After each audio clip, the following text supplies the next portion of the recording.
Alright, boys and girls, and welcome to Gordon Guitar and some good vibes with Abraham Mateo and Luis FONSI. This one is called Bora Bora.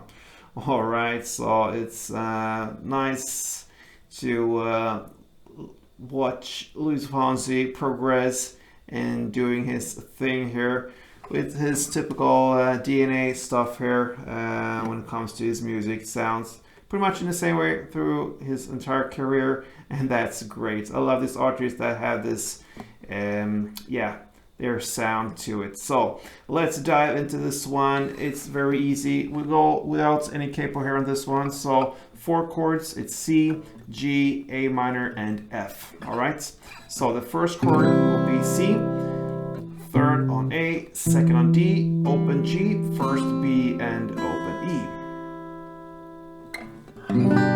Next chord is G, so that is third on E, second on A, open D, open G, third B, and third E. A minor, that is open A, second D, second G, first B, and open E. And the final chord is F.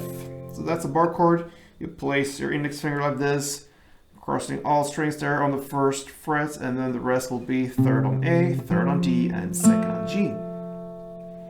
So we're gonna look at the string pattern, and it's really easy. You're gonna start here with C, so grab the chord, and then one strum around will be down, up, clap, down.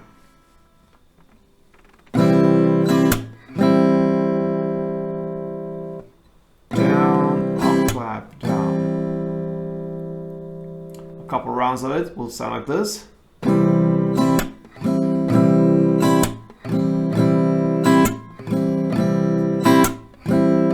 so on. So you're gonna play in the same way through the entire song, and that will be 2 strumming rounds in the order we learned the chords. So C2, G2, A minor 2, and F2, and that's it. I'm gonna give a couple of rounds, and we're gonna round off this tutorial with Abraham Mateo's and Luis FONSI's Bora Bora.